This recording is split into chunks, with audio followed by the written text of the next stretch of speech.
že je nepřítelem svobody. Mohu slíbit, že také budu věnovat pozornost těm méně mocným, méně organizovaným, méně bohatým, jejichž hlas je méně slyšet. Je 8. února 2008. Díval jsem se, jaké jiné události se staly v tento den. Nejprve jsem se malinko vyděsil, protože 8. února 1750 bylo v Londýně zemětřesení. Ale uklidnilo mě, že bylo jen malé. Někdo tvrdí, že dostanu-li dnes vaši důvěru, vyvolá to velké politické zemětřesení. Nevidím k tomu žádné racionální důvody. Naopak věřím, že mohu přispět k dlouhodobé stabilitě. Ale malé zemětřesení bych rád vyvolal, takové, které naruší bariéry, o kterých jsem dříve mluvil. V uplynulých měsících jsem též kritizoval černobílé vidění světa. Shodou okolností přesně před 80 lety, 8. února 1928, byla poprvé předvedena barevná televize. Já bych vám dnes, 8. února 2008, rád nabídl barevnější perspektivu pro budoucnost. Rád bych dal svou energii, své znalosti, své zkušenosti do služeb České republiky. Vážené dámy, vážení pánové, nabízím vám společný projekt vrátit politice úctu v očích občanů. Vrátit lidem víru v politiku a její smysl. Dokažme lidem, že politika je tu pro ně a že může měnit věci k lepšímu. Vy, představitelé politických stran, do tohoto společného projektu vnášíte soutěž myšlenek o konkrétní řešení. To je nezastupitelný základ demokracie. Jako nadstranický prezident bych do něho vnesl vůli k dohodě, starost o dlouhodobá témata a o zájem státu, který není ani pravý, ani levý, ale náš společný. Společně se pak pokusme našemu projektu přispět důrazem na slušnost, toleranci a vzájemný respekt. Česká republika si zaslouží úspěch, pojďme ho společně spojenými silami zajistit. Proto vás dnes prosím o váš hlas a o vaši podporu.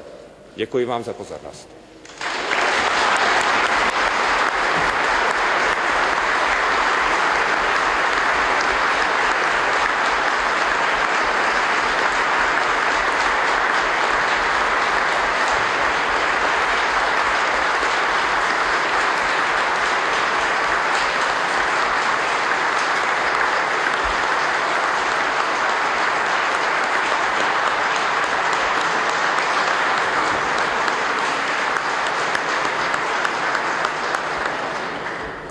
Děkuji. Do rozpravy se dále přihlásili pan premiér Mirek Topolánek, dále jsou to pan ministr Bursík, pan místopředseda Filip, pan poslanec Grebeníček, pan poslanec Paroubek, paní poslankyně Kateřina Žák, pan poslanec Hašek, ze senátorů jsou to paní senátorka Gajdůšková, Paukrtová, pan senátor Čunek, Novotný, Mejstřík a Horník. Prosím, pane premiére, máte slovo, připraví se paní senátorka Gajdůšková.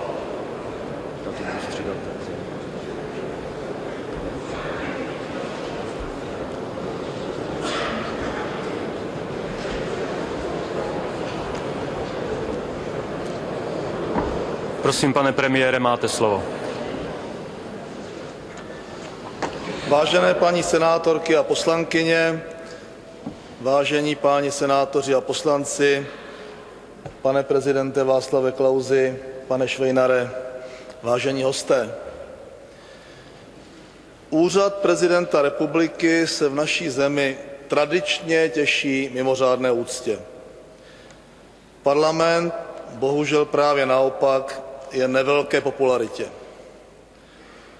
Obávám se, že uplynulé týdny, dny a hodiny ukázaly, že tomu tak není náhodou.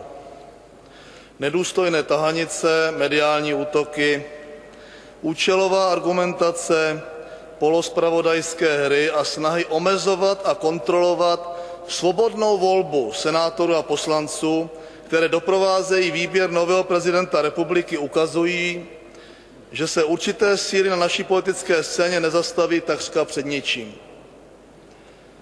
V panice z vlastní neschopnosti čelit férovými politickými prostředky další volby úspěšného prezidenta a v zoufalé snaze nahradit hysterickou pseudoprezidentskou kampaní normální opoziční politiku znevážili věc tak vážnou a odpovědnou, jakou volba prezidenta republiky nepochybně je. K demokracii patří soutěž, snaha o změnu a prosazování vlastní politiky. V tomto smyslu vítám, že Václav Klaus není kandidátem jediným. Ovšem cena, kterou už teď platíme my všichni v tomto sále, znechucení veřejnosti, další ztráta důvěry v politiku a v politiky se mi zdá příliš vysoká. Volíme prezidenta pro 10,5 milionu občanů. Ti měli a mají právo na volbu důstojnou a svobodnou. Stejně jako kandidáti a stejně jako my, volitelé. Já zde stojím nyní proto, abych vám sdělil, kandidátem většiny českých občanů, kandidátem Občanské demokratické strany, kandidátem řady dalších poslanců a senátorů a kandidátem mým je Václav Klaus. Plautus kdysi řekl, poslouží-li staré slovo nové příležitosti, je to dobře. A to platí i dnes. Před 5 lety jsem totiž doporučil našeho kandidáta těmito slovy.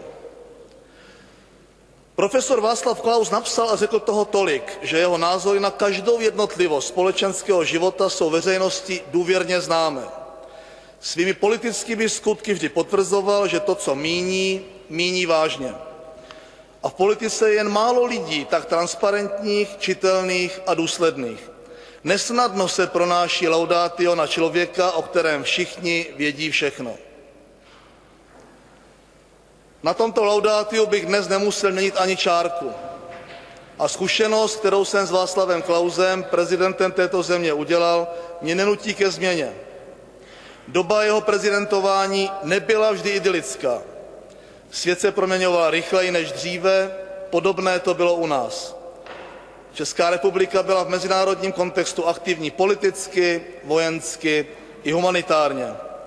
Jestliže si dnes v mezinárodním porovnání stojíme docela dobře a rovněž si poměrně dobře žijeme, jestliže rychle doháníme, co jsme zmeškali, pak to nebylo mimo Klause, navzdory Klausovi, nýbrž za jeho příčinlivé a kritické spoluúčasti. A právě Klausův pozitivistický kriticismus je to, co by nikoho nemělo odrazovat, nýbrž inspirovat.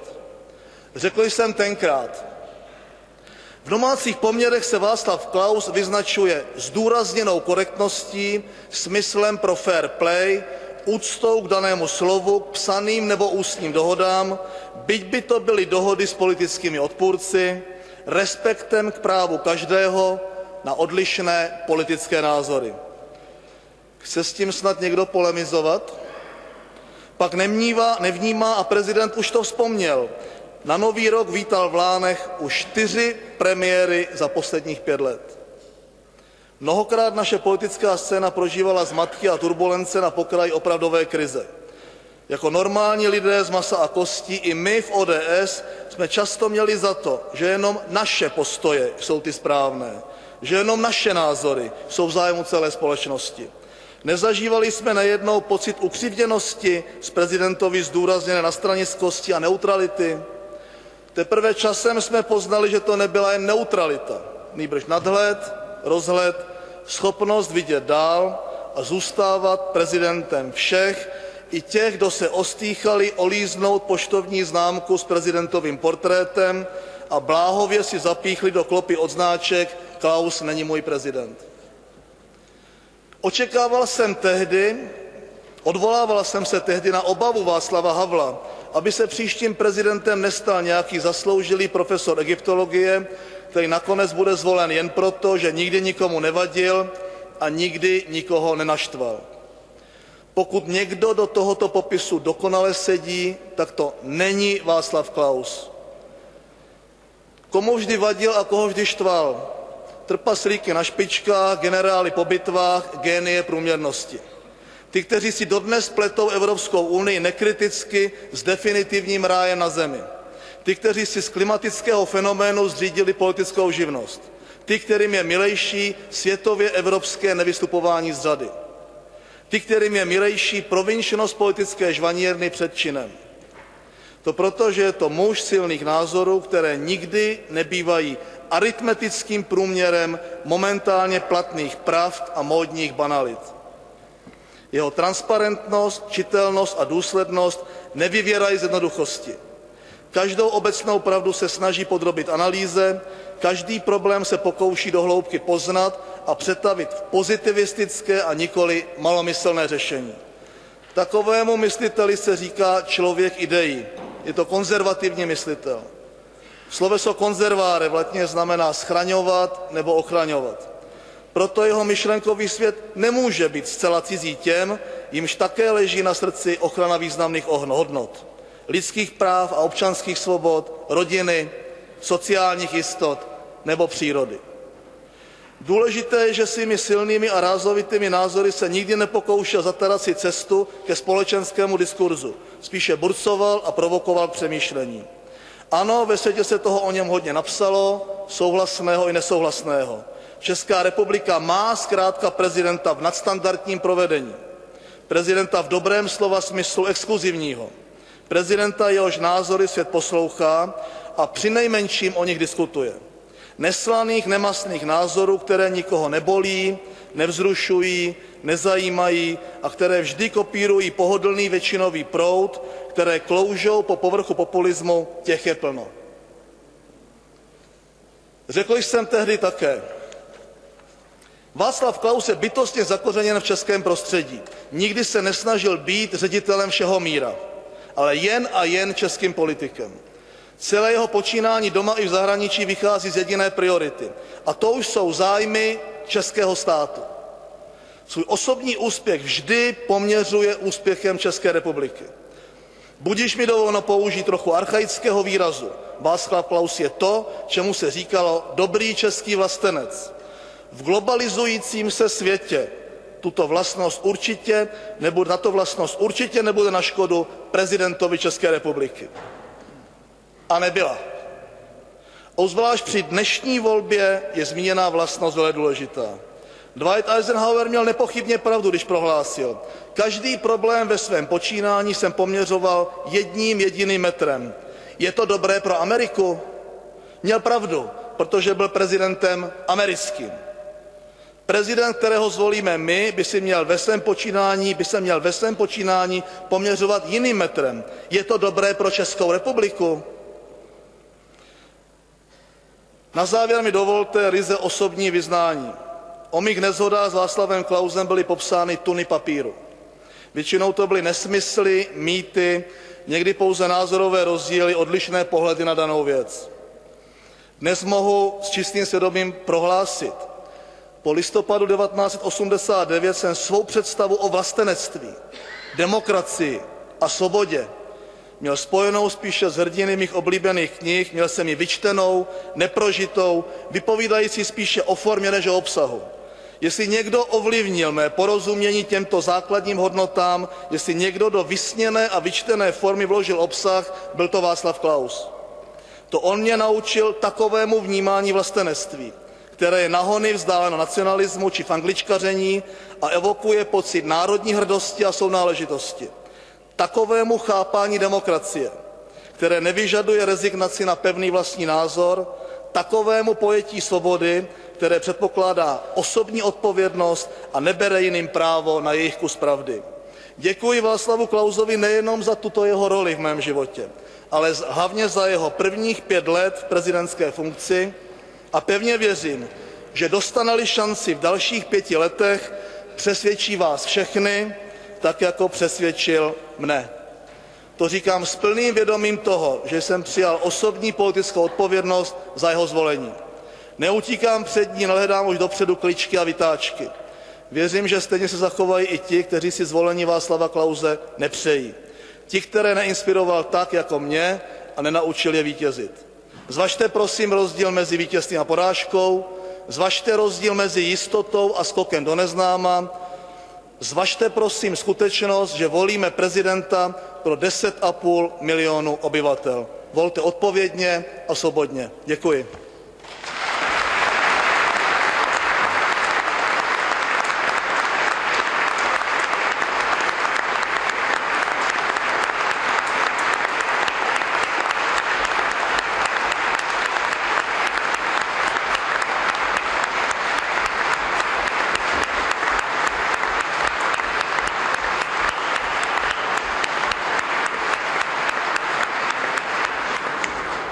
Děkuji. Nyní vystoupí paní senátorka Gajdůšková. Prosím, paní senátorko, máte slovo. Připraví se pan ministr Bursík.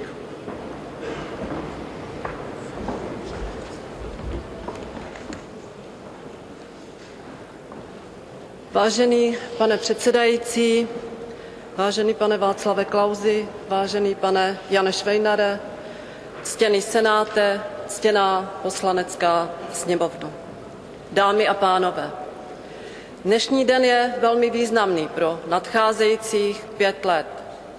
Nicméně nacházíme se v paradoxní situaci. Podle Ústavy České republiky je funkce prezidenta jediná ústavní pozice v zemi, o jejíž kompetence se mohou podělit ostatní ústavní činitelé. Nic vážného se dlouhodobě neděje, pokud tato funkce není obsazena. Přesto vzhledem ke své symbolice má tato volba vážnost mezi občany i politiky, kterou nemají žádné jiné volby. Ve svém vystoupení se dotknu úlohy a vnímání role prezidenta v české společnosti a naplnění této role Václavem Klausem. Jménem senátorského klubu České strany sociálně demokratické uvedu důvody pro volbu Jana Švejnara i naší pozici ke způsobu volby. První prezident Tomáš Garrigue Masaryk byl v roce 1918 zvolen pouhým povstáním poslanců jako obrovský symbol existence samostatného státu. Prezident je nejvýznamnějším obrazem republiky v zahraničí. Je tím, kdo svými personálními rozhodnutími také výrazně ovlivňuje úroveň fungování právního státu. A nejen tím, by měl být morální autoritou směrem dovnitř země. Prezidentskou volbou jen málo rozhodujeme o každodenním dění v zemi. Na to má český prezident jen omezený vliv. A pokud respektuje ústavu a ústavní procesy, pak by každodennost země neměl ovlivňovat vůbec. Boj o to, kdo bude českým prezidentem, je boj o onen symbol České republiky.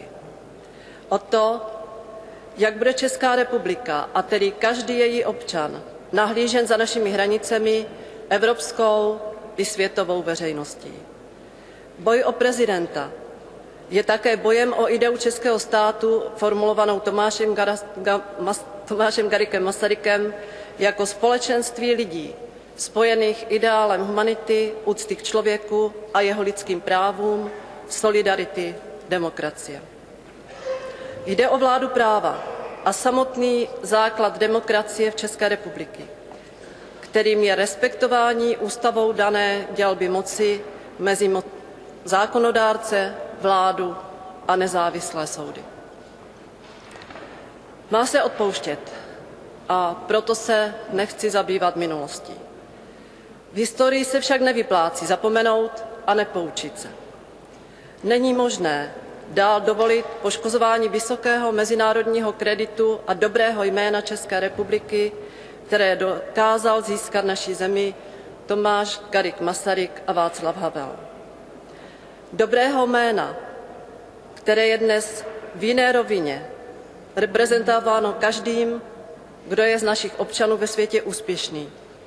Ať je to vědec, sportovec, umělec, dobrý řemeslník, manažer nebo firma.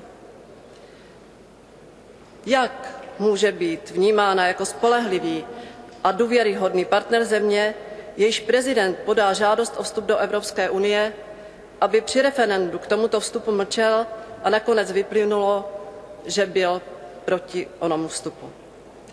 Za jak věrohodnou může být považována země, jejíž prezident se o své vůli nemusel, je to kompetence premiéra, připojil k podpisu o přístupové smlouvy České republiky k Evropské unii, v níž byl i náš závazek přijmout již v té době hotový text euroústavy,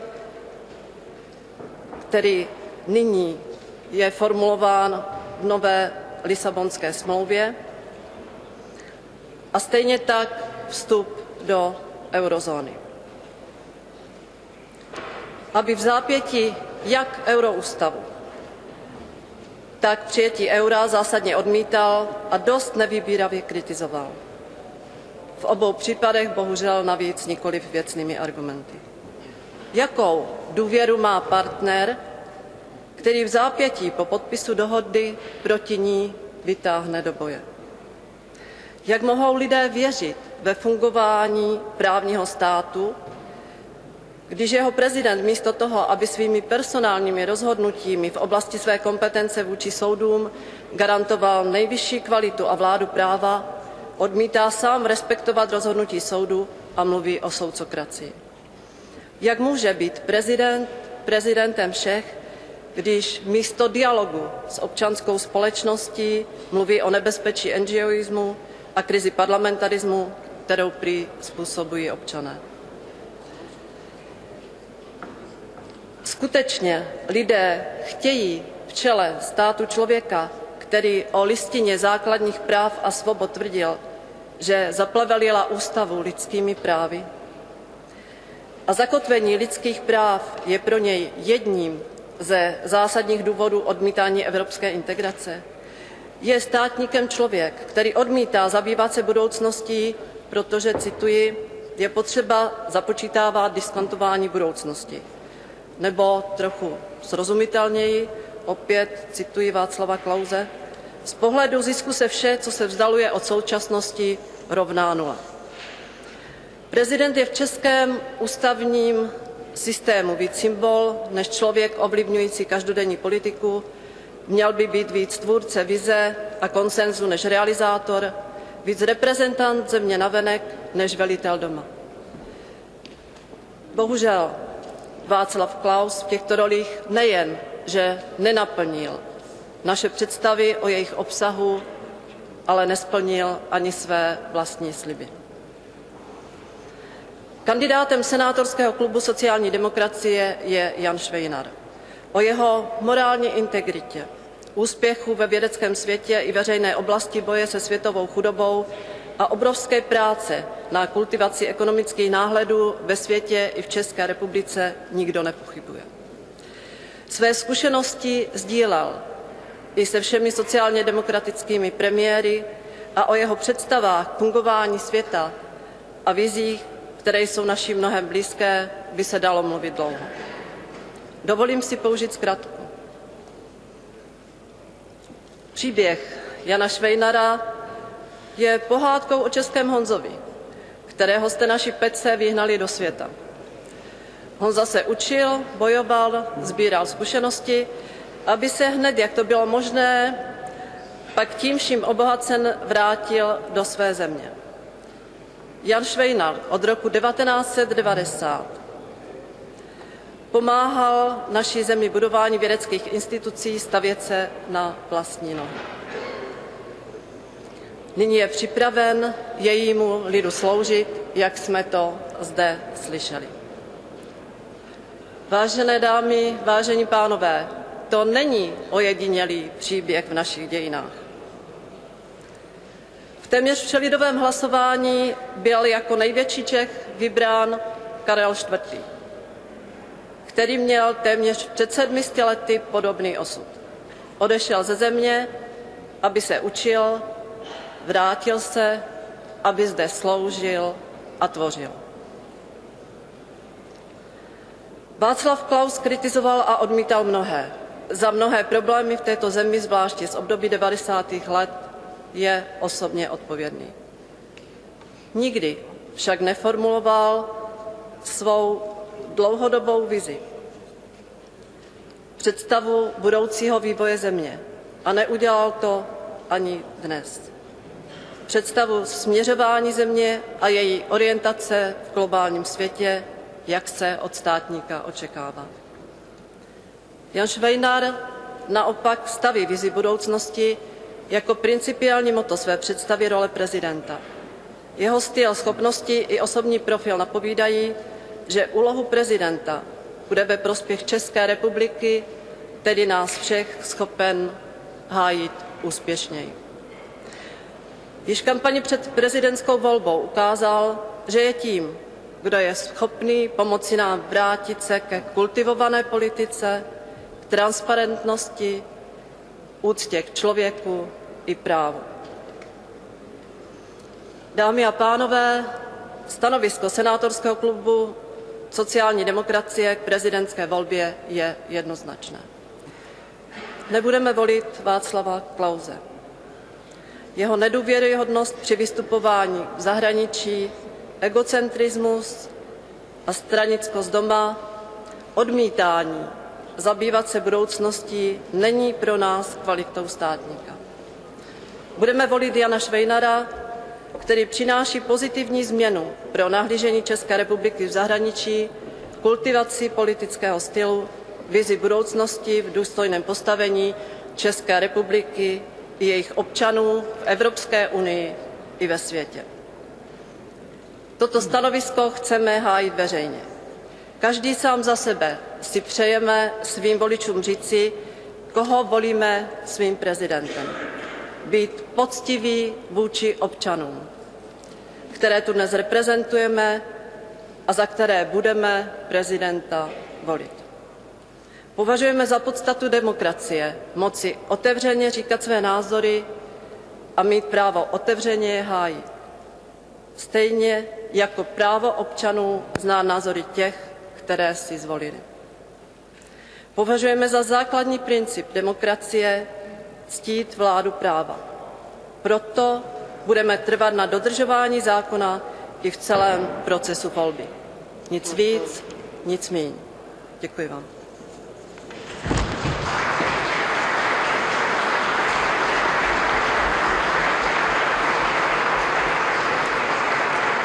Děkuji. Nyní vystoupí pan ministr Bursík, připraví se paní senátorka Paukrtová. Prosím, pane ministře, máte slovo.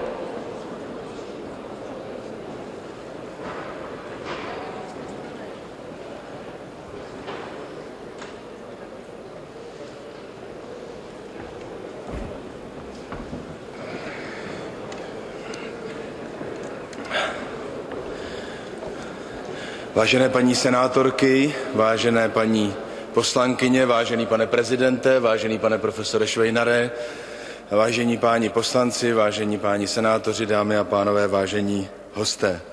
Volba prezidenta je bez pochyby historickým okamžikem. Čím to však je, že co 5 let to zažíváme současně s povznášejícími pocity tohoto historického okamžiku i pocity jisté trapnosti z nepříliš povedeného představení.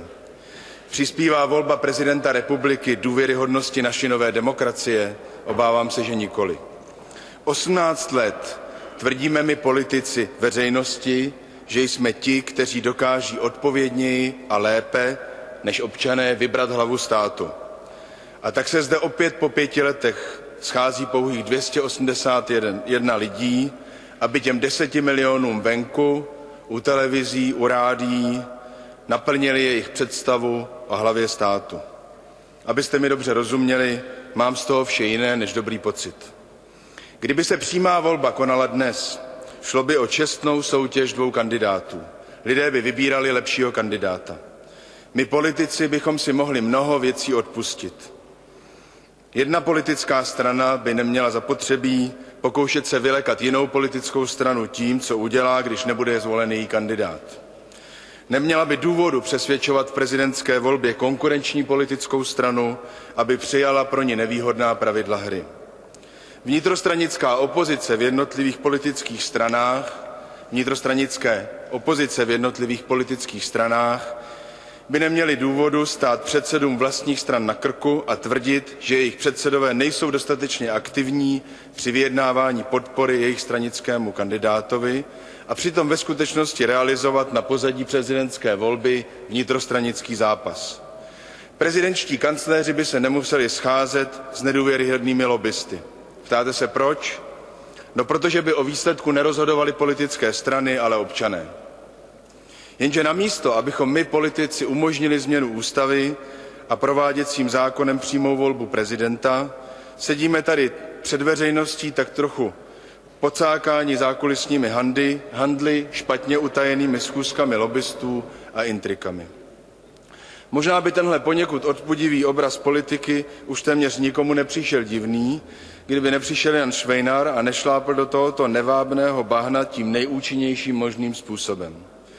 Namísto, aby přijal pravidla zákulisních obchodů, rozjel se mezi lidi.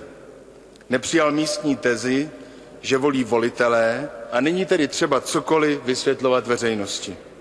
Pochopil, že veřejnost vyvíjí tlak na své poslance a senátory, aby vyslyšeli její vůli. Jan Švejnar již nyní vykonal mnoho dobrého pro posílení důvěry občanů v politiku. Když během své kampaně nevídaným způsobem pozvedl zájem veřejnosti o prezidentskou volbu, a to i navzdory skutečnosti, že veřejnost nemůže ovlivnit výsledek volby. Za to mu patří můj a nejen můj vřelý a upřímný dík. Jan Švejnar však může vykonat ještě mnoho dobrého pro Českou republiku jako její prezident a já pevně věřím, že se mu této příležitosti dostane. Od období nadcházejícího 5letého prezidentského mandátu bude pro Českou republiku v mnohém výjimečné a zásadní. Čekají nás výzvy, které před námi dosud nestály. A svět nás bude posuzovat podle toho, jak se jich zhostíme. Jednou z nich je předsednictví Evropské unie. Rozhodujeme dnes o tom, zda v tomto citlivém období bude Českou republiku reprezentovat vyhlášený euroskeptik či pro některé dokonce eurofob, který se netají svými extrémními názory, nebo zda to bude prezident s pozitivním světonázorem, jenž si nehledá nepřítele, ale má vůli spojovat místo, aby rozděloval. Potřebujeme evropského a světového prezidenta a tím je pro nás Jan Švejnar. Českou republiku čekají také důležité úkoly na poli ochrany klimatu. Během našeho předsednictví v Evropské radě budeme moderovat debatu při hledání konkrétních kroků společné akce rozvinutých a rozvojových zemí, které by měly pomoci odvrátit hrozby spojené s globálními klimatickými změnami. Budeme vyjednávat dohodu Evropské 27 nad novým energeticko-klimatickým balíčkem. Česká republika bude jménem Evropské unie jako první jednat s novou administrativou Spojených států o jejím postoji k připravované globální dohodě o ochraně klimatu, která má být přijímána v prosinci 2009 v Kodani. Při vyjednávání celosvětové dohody budeme potřebovat prezidenta, o jehož postoje se budeme moci opřít. Ne prezidenta, s jehož extrémními názory na globální změny klimatu se budeme stydět a budeme mařit čas sanací jim napáchaných škod před světovým společenstvím. Dnešní prezident s oblibou označuje svůj extrémní názor na klima za názor mlčící většiny. Tady je na místě logická otázka. Jak ví dnešní prezident, že mlčící většina si myslí to, co on, když mlčící většina mlčí? To však není vše. Zkušenosti z předvolební kampaně a z návštěvy dnešního prezidenta na klubu Strany zelených nás bohužel přesvědčili o tom, že jeho poněkud bizarní postoje na poli environmentální politiky popíráním globálních změn nekončí. Vrcholem bylo, když se nás snažil přesvědčit, že živočišných druhů na planetě Zemi neubývá, ale naopak přibývá. Otázka zní, je moudré znovu zvolit za prezidenta člověka, který žádné ničení planety nevidí, nikdy v životě neviděl a nemyslí si, že nějaký vážný a rozumný člověk by to mohl říci. K tomu je potřeba říci, že žádný z vrcholných státníků evropských se nevyjadřuje podobně dogmatickým způsobem. Černobílé je i schéma my versus naši nepřátelé v oblasti věcí veřejných. Vyhlašovat tu občanskou společnost, tu zastánce Evropské unie, tu ochránce životního prostředí za nepřátele svobodné společnosti, to je dogmatický přístup. který znehodnocuje volný trh myšlenek, znemožňuje demokratickou diskusi a poškozuje demokracii jako takovou. Nechceme prezidenta, který bude svoji odvahu dokazovat tvrdošínným hájením svých extrémních názorů proti celému světu a pak se v klíčových okamžicích raději stáhne. Volíme kandidáta, který prokázal ochotu být týmovým hráčem. Šéfa týmu, o jehož podporu a autoritu se budeme moci opřít a který na mezinárodních fórech prezentuje názory, za které se můžeme hrdě postavit. Jan Švejnar nás přesvědčil, že chce a umí takovým kandidátem být. Navzdory tomu, dámy a pánové, že na Pražském hradě nevlaje evropská vlajka, jsme Evropané. Je naším národním zájmem, abychom jako Evropané, kteří budou v příštím roce předsedat Evropské radě, dokázali, že jsme schopni zvládnout čestně a profesionálně předsednictví. To není nic diskontinuitního. Navážeme na evropsky velmi respektovanou politiku posledních Přemyslovců, Lucemburků a na našem trůně i Jiřího z Poděbrad. Není důstojnějšího místa a důstojnější chvíle, než to říci tady a teď. Tihle naši předkové byli evropskými politiky, aniž přestali být politiky národními. To je odkaz, na který chceme navázat. Volíme dnes prezidenta, který u nás nemá velké pravomoci. Jeho úřad je však v naší zemi nadán obrovskou symbolikou, vážností a autoritou. Přesto nebo právě proto je na místě otázka, proč je 18 let po revoluci dominantní motivací letošní volby strach. Proč se tolik politiků tváří a chová, jako by šlo o jejich politickou kariéru, když sami za prezidenta nekandidují? Proč se tolik politiků bojí změny na postu hlavy státu? Proč by měla stát a padat vláda na tom, kdo se stane prezidentem republiky?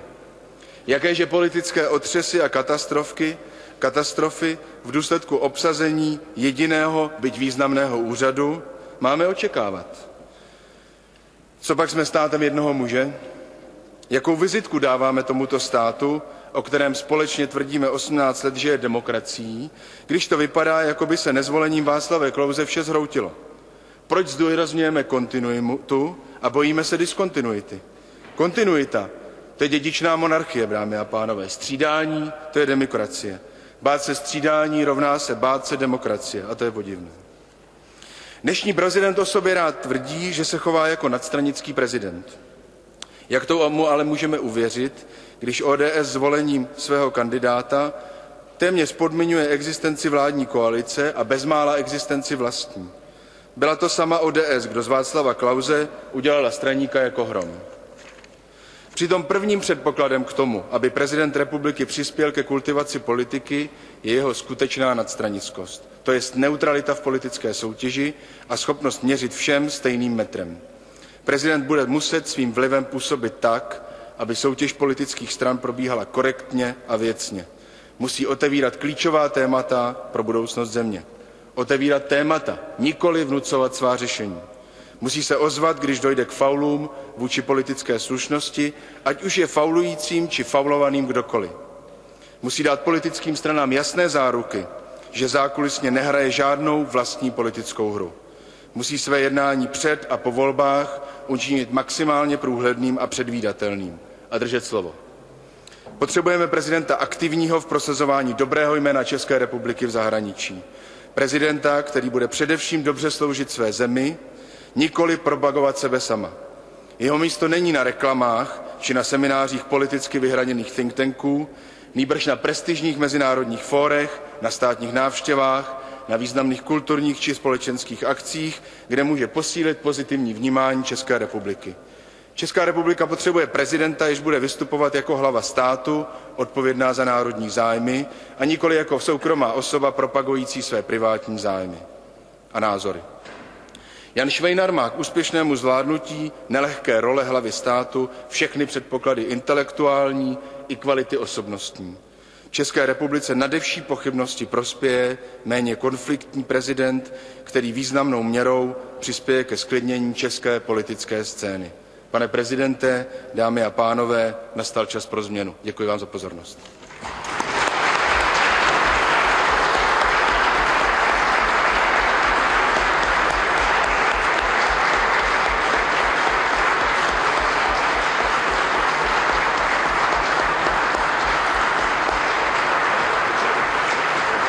Děkuji.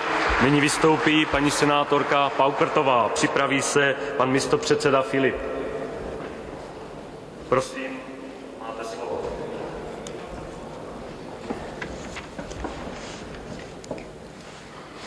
Vážené paní senátorky, vážené paní poslankyně, vážený pane prezidente, vážený pane profesore Švejnare, vážení senátoři, vážení poslanci.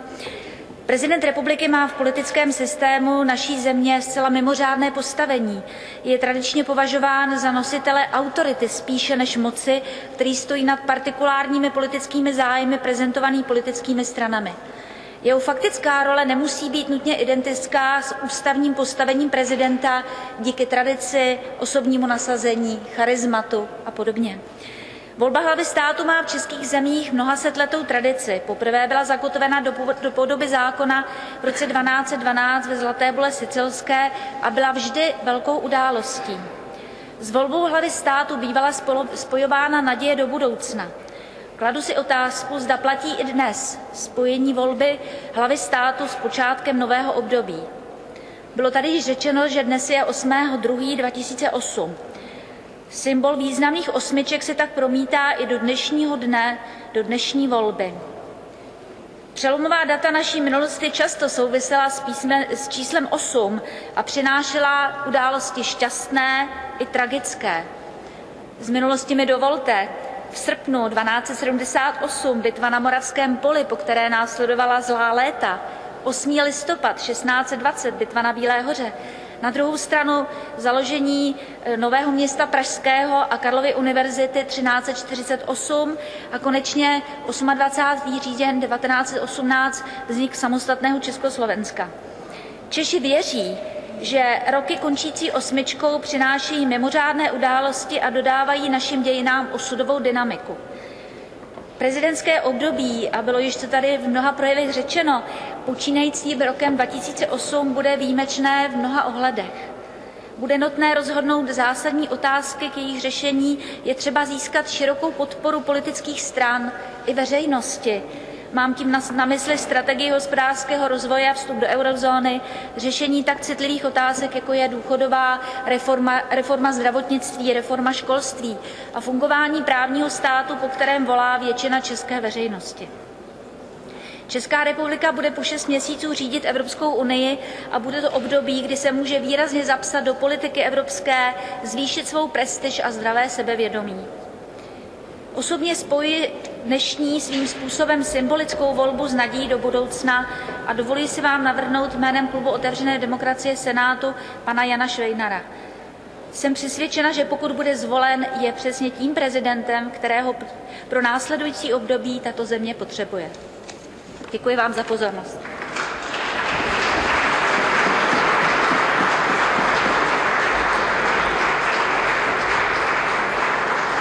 Děkuji. Nyní vystoupí pan místopředseda Filip, připraví se pan senátor Čunek.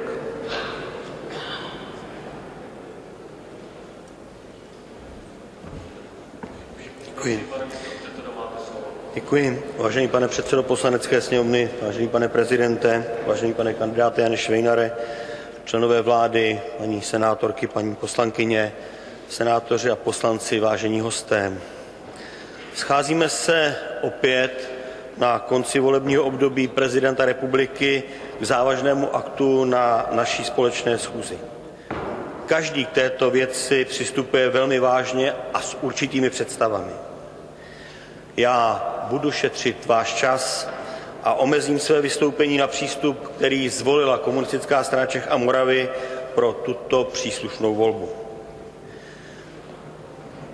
Náš přístup začal v červnu loňského roku, kdy jsme po zhodnocení výsledků voleb v roce 2006 a povolebního vyjednávání rozhodli o tom, že Česká republika potřebuje výrazně nadstranického kandidáta.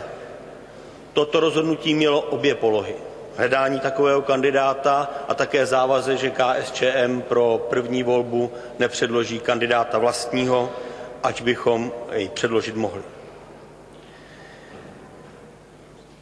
Ten závazek začínal tím, že chceme jednat s politickými stranami na hledání takového nestranického kandidáta a že se pokusíme v jednotě slov a činů takový úkol splnit. Na podzim jsem oslovil předsedy jednotlivých parlamentních politických stran s návrhem schůzky a byl jsem připraven po dohodě se svými kolegy předkládat jména těch, kteří by splňovali onu podmínku nestranického kandidáta z českého politického prostředí. Taková schůzka se žel nekonala. Ne kvůli tomu, že bych na ní nebyl připraven, ale kvůli tomu, že na ní nebyla žádná odpověď z ostatních parlamentních stran. ODS, vědoma si své síly v jedné z komor našeho parlamentu, předložila svého stranického kandidáta, jak bylo před chvílí řečeno, udělala z něho možná většího straníka, než sám je. Možná, že to bylo poděkováním za pomoc, kterou jí pan prezident Václav Klaus poskytl v předvolebním období, ale i v povolebním vyjednávání. Mrzí mne, že přes avizovanou schůzku pan předseda Mirek Topolánek, který o takové schůzce mluvil, se k jednání s KSČM vůbec neodhodlal a jen díky iniciativě klubu ODS vůbec pan prezident přišel na návštěvu našeho poslaneckého klubu. Na druhé straně, bez úvahy o širším výběru kandidátů a patřičného jednání se proti původně ve veřejnosti diskutovaným velmi významným jménům kandidátů a velmi kvalitním návrhům, které probíhaly v občanské veřejnosti, ať už internetovou formou nebo formou dopisů, objevil návrh na Jana Švejnara. A z tohoto nejednání, promiňte mi, že to tak řeknu, vzešel tedy jeden stranický kandidát a jeden kandidát vnucený. Přesto přeze všechno Komunistická strana Čech a Moravy držela své slovo a dále nepředkládala do veřejné debaty žádná další jména, aby nedošlo ještě k složitější situaci, anebo aby nepřímo nezpůsobila zvolení stranického kandidáta. Připomínám těm, kteří to stále nechtějí pochopit, že Komunistická strana Čech a Moravy je demokratická politická strana nejen se širokou vnitrostranickou demokracií, ale s velkým potenciálem v občanské veřejnosti. Jsme trvale zakotveni v moderní české a evropské společnosti na všech úrovních zastupitelské demokracie a máme jednu velkou výhodu. Pro naši širokou členskou základnu vnímáme právě velmi intenzivně názory občanů naší vlasti. Protože jsme se nepodíleli na prvotním výběru těchto kandidátů, kteří dnes před nás předstoupili a usilují o funkci prezidenta republiky, stanovili jsme si podmínky, které povedou zákonodárce KSČM k tomu, abychom se zodpovědně rozhodli. Chcete-li, jde o kritéria, která jsme řádně zveřejnili a podle nich jsme vedli debatu s jednotlivými kandidáty. Přitom tato kritéria vychází právě z toho, jaké bylo poznání našich debat s občany České republiky. Prvním takovým kritériem byl rovný přístup ke všem politickým stranám bez diskriminace. Vycházíme přitom jednoznačně z článku 5 Ústavy České republiky, tedy z toho, že náš politický systém je založen na svobodném a dobrovolném vzniku a volné soutěži politických stran. Za druhé jsme měli a máme zájem na tom, aby prezident byl prezidentem opravdu všech občanů a dbal jejich zájmu. To znamená, aby vnímal názory, které v občanské veřejnosti panují a nestal se tím, který v podstatě je nechce vyslyšet. Takovým kritériem byl vztah k referendu, tedy v ústavě dosud nenaplněnému ústavnímu institutu České republiky, který česká společnost výrazně postrádá. Dále, aby se jasně vyslovil v tomto období nadcházející problému, který trápí českou společnost. A to umístění cizí vojenské jednotky a základny na území České republiky. Protože občané nemají zatím zákon o referendu ani obecném, ani speciálním, přestože jsme se o to poctivě několikrát pokusili v Poslanecké sněmovně, je potřeba, aby kandidáti měli jasný názor na to, co si myslí více než 70% obyvatel naší země a co v petici požadují desetitisíce a statisíce občanů České republiky, aby se k této věci mohlo konat referendum. Pan Václav Klaus prohlásil ve svém novoročním projevu, že žijeme v nejúspěšnějším období našeho vývoje. Žel to prohlásil v den, kdy začala působit na téměř 80% obyvatelstva podle nejen mého názoru devastující ekonomická reforma, která je sice nazvaná o stabilizaci veřejných financí, ale finance bude spíše destabilizovat. Nejde tedy o to vyvolávat jakousi nespokojenost mezi lidmi, ale jde o pokus omezit již jednou nabytá práva. S tím se KSČM nemůže smířit a směřovat se nebude. Dalším kritériem tedy, tak jak jsem naznačil, byl vztah kandidáta na prezidenta republiky k této reformě. V neposlední řadě důležitým kritériem pro KSČM je ochrana národních zájmů občanů České republiky. Jde o ochranu naší suverenity, jak samotné suverenity státu, tak i sdílené suverenity v rámci Evropské unie, v rámci integrující se Evropy a globalizujícího se světa. Tady mi dovolte repliku na slova předsedy vlády o tom, jak dobře jsme vnímáni zahraničí.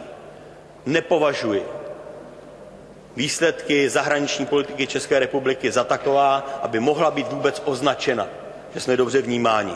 Po onom výprasku na valném shromáždění valného shromáždění, kdy jsme nebyli zvoleni za nestálého člena Rady bezpečnosti, si prosím vás uvědomte, že tato bublina, kterou vytváříte o dobrém jménu České republiky, již dávno splaskla. Prezident republiky je v českých podmínkách vnímán jako symbol. Když jsem se nad tím zamýšlel, jakými symboly jsou naši dnešní kandidáti. Pan prezident Václav Klaus je jistě symbolem velké části polistopadového vývoje, včetně vzpomenutých 90. let, ale pro mne včetně rozbití společného státu. Ale je symbolem i současnosti, která je opět dobou opakovaně nazvanou reformní, což je jen zakrývání všeobecného zdražování, vnucování trhu do netržních systémů zdravotnictví, sociálních věcí, školství, ale zejména dalšího rozdělování společnosti se zhrubnutou politickou scénou plné urážek pro odlišný než většinový názor. Žel z pochody neonacistů, kterým se více brání občanská společnost než vládní moc. Neobvinuji z toho Václava Klause, ale očekávali jsme od něj větší díl práce na sjednocování společnosti, na ubrušování zbytečných hran a ostří. Žel, musím říci, že se mu to nepodařilo a zatím se nedaří, je jeho jednou výhodou, že opravdu víme, co od něj můžeme čekat. O druhém kandidátovi se hovoří, a projevilo se to i v dnešních projevech, jako o menším zlu pro levici, o naději o novém přístupu. Ale žel jej znám jen z rozhovorů, z akademických návrhů a ze slibů. A tady si dovolím říci, že slibů v této společnosti od roku 1990 padlo mnoho. A v prezidentské volbě snad ještě víc. Mimo jiné, ve volbě v prosinci roku 1989 vystoupil před poslanci tehdejšího federálního shromáždění České a Slovenské federativní republiky Václav Havel a podotýkám, že dnes jde o jedno nejtrapnější a možná i nejsměšnější veřejné prohlášení, které je žel symptomatické pro následující vývoj v České republice. Dovolte mi, abych ocitoval slova Václava Havla. 20 let tvrdila oficiální propaganda, že jsem nepřítel socialismu, že chci v naší zemi obnovit kapitalismus, že jsem ve službách světového imperialismu, od něhož přijímám tučné výslužky, že chci být majitelem různých podniků. Byly to všechno lži, jak se záhy přesvědčíte. Jak tedy máme věřit slibům, které nám někdo dává, aniž bychom znali jeho činy? To jsou totiž základní podmínky, o kterých jsme uvažovali. Odpovězme si tedy na otázku, jaká je ta naděje vkládaná velkou částí české veřejnosti do druhého kandidáta. A slouží panu Švejnarovi ke cti, že si udělal čas na občany v jednotlivých krajích České republiky. Ale to naděje slibů nebo skutků je málo. Ptám se, jestli dojde k naplnění toho, co řekl, nebo budeme mít americký radar, budeme ještě více rozhádaní se sousedy, nebo se opravdu pohneme kupředu. Já to nevím a skutečně je to velmi složité. Říká se, že slibem nezarmoutíš. Ale mám obavu, že za sliby tady už dlouho nenásledovaly žádné činy. Proto se musím veřejně ptát, jestli pan Švejnar bude naslouchat názorům o něch více než 70% obyvatelstva a postaví se alespoň za referendum o radarové základně v České republice. Nebo bude směřovat ekonomiku ve prospěch občanů, nebo ji bude směřovat jen ve prospěch jiné skupiny globálního kapitálu. Otázek bych mohl položit mnohem víc. Není to asi potřeba a slíbil jsem, že nebudu zdržovat. Protože občany si klade většina naší veřejnosti. Odpovědi jsem, žel se jim nedostává. A tak zopakuji. Ani stranický, ani vnucený kandidát není kandidátem pro zákon o radce KSČM. Chceme, aby volba byla důstojná. Proto si zachováme tak, aby ve všech kolech prvé volby dostali oba kandidáti šanci, ale bez snahy o jakoukoliv obstrukci říkáme, že nejlepším výsledkem pro občany České republiky by byla podle nejen mého názoru druhá volba s jinými kandidáty. Opakuji, že Komunistická strana Čech a Moravy je připravena na jednání. Jsme připraveni na jednání rovnoprávné, bez vnucování cizích názorů. Budeme se tedy jako suverénní, rovnoprávná politická síla této země, mající odpovědnost k vlastním voličům, ale i k občanům České republiky, tak chovat v dnešním jednání společné schůze obou komor Parlamentu České republiky. Dovolte mi na závěr říct věc, která se nabízí přímo. Je evidentní, že občané přestali věřit svým politikům. Je evidentní, že je tomu tak proto, že neumíme naslouchat jeden druhému, že osočování a vulgarita je trochu normou naší práce. Já bych chtěl, aby příští prezident vedl společnost k tomu, aby se vrátila opravdu slušnému chování jednoho k druhému, bez vytýkání politického názoru takového nebo onakého. Byl bych rád, kdybychom byli schopni právě proto, že respektujeme jeden druhého, si najít čas a pro případné rozhodování v prezidentské volbě měli přece jen trochu blíž k tomu, abychom dospěli k výsledku na této společné schůzi. Žel tomu tak nebylo a klub KSČM se bude muset zachovat podle těch kritérií, které sám sobě dal jako podmiňující pro rozhodnutí ve volbě. Děkuji vám.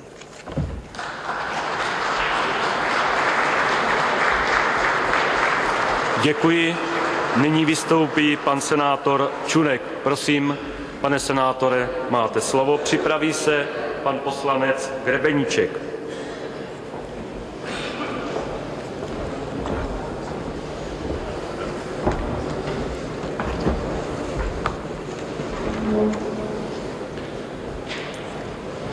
Vážené senátorky, vážené poslankyně, vážení poslanci, vážení senátoři, pane prezidente, pane profesore Švejnare. Vyslechli jsme projevy dvou kandidátů, kteří se ucházejí o úřad prezidenta České republiky na období dalších 5 let. Obraz o jejich postojích a názorech jsme si mohli vytvořit a určitě si ho každý z nás zde přítomných vytvořil, nejen z toho, co jsme slyšeli dnes, ale také z jejich veřejných vystoupení a z jejich publikací. Každý z nich má za sebou kus svého osobního i veřejného života, provázeného událostmi, které nám, alespoň do jisté míry, dávají nahlédnout do oblastí jejich životní filozofie. Víme lecos o úspěších a výsledcích, kterých až doposud dosáhli. Zdá se také, že k dnešnímu dni se oba těší srovnatelné přízni naší veřejnosti. Rád bych v tuto chvíli a na tomto místě také ocenil způsob, kterým oba kandidáti vedli svou předvolební kampaň. Kultivovanost, věcnost, korektnost a absence osobních útoků či invektiv, to byly charakteristické vlastnosti